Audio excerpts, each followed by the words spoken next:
Showers, please approach for the swear-to. Please raise your right hand. Do you swear that the information being provided is true and accurate to the best of your information, knowledge, and belief, subject to penalties of perjury? I do. Put your hand down. With regard to the defendant, Afeni Muhammad, please set forth the factual basis for the warrant request. Yes, Your Honor. On 7/10/25, McDonald's employee Afeni Muhammad stabbed McDonald's manager Jennifer Harris multiple times with a kitchen knife at the McDonald's restaurant at 179219 Mile. Harris was not armed at the time and died of her injuries. Prior to the stabbing, Muhammad was sent home by Harris for not performing her work duties and told Harris, "I'll be back." Muhammad was arrested on scene and the knife was recovered. Muhammad admitted that she intended to kill Harris and stated that after she was sent home, she drove to a nearby park, decided to come back and stab Harris with a knife that she had inside of her vehicle. When Muhammad returned to stab Harris, she entered the back entrance with a hooded mask over her face in an attempt to conceal her identity and attempted to flee the scene after the stabbing, but was stopped by an armed customer. And the requested charges are murder in the first degree, count 2, dangerous weapon carrying with unlawful intent, and there's a habitual second notice offense. Is that correct? That is correct, Your Honor.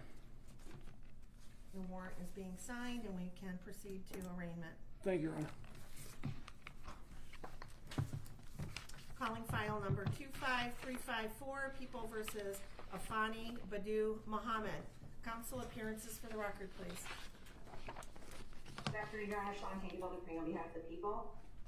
Thank you very much, Your Honor. Please, this honorable court, may I feel confident on behalf of Mrs. Muhammad, who does appear to be Zoom. Your name, please, ma'am. Afeni Muhammad. Very good. You're here today for arraignment on the charges of murder in the first degree, premeditated, count 2, carrying a weapon with unlawful intent, and a habitual second notice. Mr. Licata, how does your client wish to proceed? Thank you very much, Your Honor. At this time, my client is asking the court to enter a not guilty plea, and this matter set for a probable cause conference in the preliminary exam. I have advised my client of her rights, as well as the charges against her and the potential penalties. We are ready to proceed on those grounds. Very good. Ma'am, do you understand the nature of the charges against you to your satisfaction after talking to your attorney? Yes. Very good. I will go ahead and enter a not guilty plea on your behalf. Are you requesting a court-appointed attorney?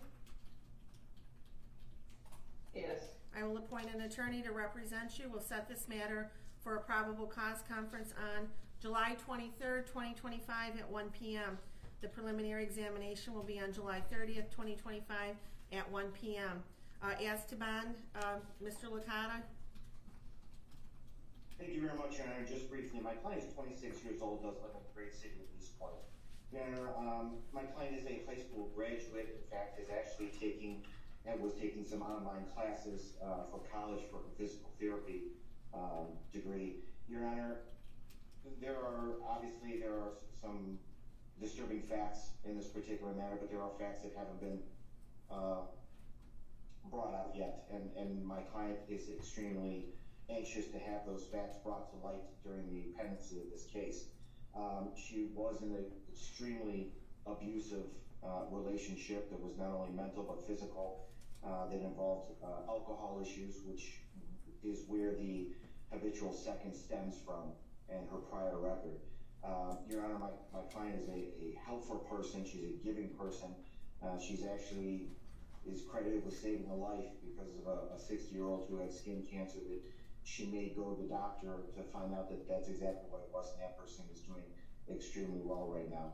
I understand the facts that have been laid out today in the warrant, but at this time, Your Honor, we are asking the court to consider a bond in this matter that is appropriate, that my client can meet so that she can meet with her attorneys and prepare her for defense in this matter. Thank you. Thank you. On behalf of the people? Yes, thank you, Your Honor. Pursuant to court rule, the court is well within its authority to grant no bond involving any case involving murder. In this case, we are requesting no bond for this defendant. Also provided within the court rules are certain factors for this court to consider when determining whether to grant any bond at all, and in this case, we are requesting no bond, as I indicated.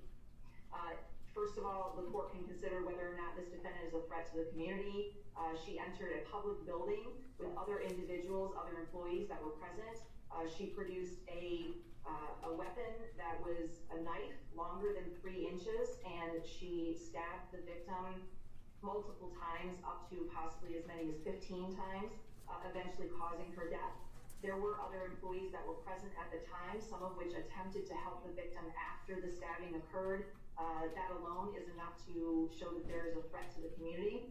She then ran from the building to her vehicle, presumably with the intent to flee from the scene. She was stopped by a helpful bystander. You're also able to consider the likelihood of conviction in this case, given the facts as laid out by Detective Showers and the information that the prosecutors have reviewed in order to charge this defendant. There is a very high likelihood of conviction. And then finally, the defendant does have a prior instance of at least one that I'm aware that involved a stabbing, similar obviously to the stabbing that occurred in this case, involving a knife. So given all of those factors, and given the fact that this court does have authority to give no bond to defendants charged with murder, I am asking at this time for no bond in this case. Thank you, counsel. The court has reviewed the charges and the circumstances surrounding this case. The defendant is facing various serious charges, including murder in the first degree, which is one of the most serious criminal offenses in our state, carrying penalties up to life without parole. Additionally, carrying a dangerous weapon with unlawful intent further underscores defendant's potential threat to public safety. Defendant has a prior criminal record out of Virginia for malicious wounding. It was actually felony malicious wounding that was reduced to unlawful bodily injury concerning a stabbing, and that is what gives rise to the habitual second. And in determining bond, the court must look to the factors outlined in Michigan Court Rule 6.106. Number 1, the seriousness of the offense and the danger posed to the community. The charges here involved a violent crime with a weapon, indicating a substantial risk to the public. The court finds there is a significant threat to public safety, and therefore the bond must reflect that risk. Number 2, the weight of the evidence against the defendant. While the evidence is not fully before us and the defendant is cloaked with the presumption of innocence, the nature of the charges along with the prior criminal history suggests that there is substantial evidence against the defendant. Defendant's criminal history: the defendant has a violent criminal past. The history supports the court's concern that the defendant may engage in further violent conduct if she is released. The defendant's ties to the community: while the defendant is relatively young at 26 years of age, there's no indication that she has any significant stabilizing ties to the community that would ensure her return for court appearances. Without these ties, the court is concerned about the likelihood of flight. Number 5, defendant's risk of fleeing or failing to appear. Due to the severity of the charges and the habitual offender status, it makes the defendant a high risk for flight. The court finds that this factor weighs heavily in favor of a high bond amount. Substance abuse or mental treatment: although there are no reports at this time suggesting that the defendant suffers from mental health or substance abuse issues that would mitigate the risks posed by defendant's release, the court is, after considering all of these factors, going to be setting bond at $25 million, cash surety only, with conditions. If the defendant is able to meet those conditions, she must be on a GPS steel cuff tether. She is not to leave the state of Michigan. She is to report her address within 24 hours of,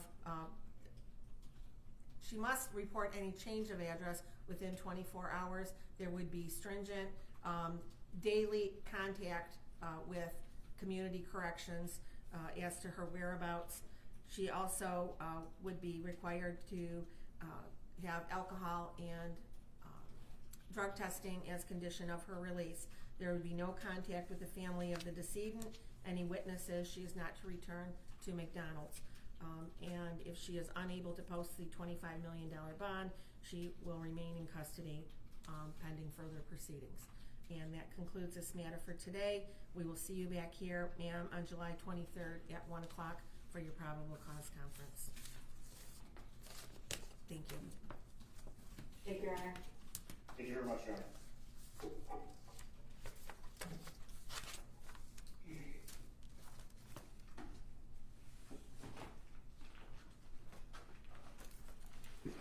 all set, ma'am.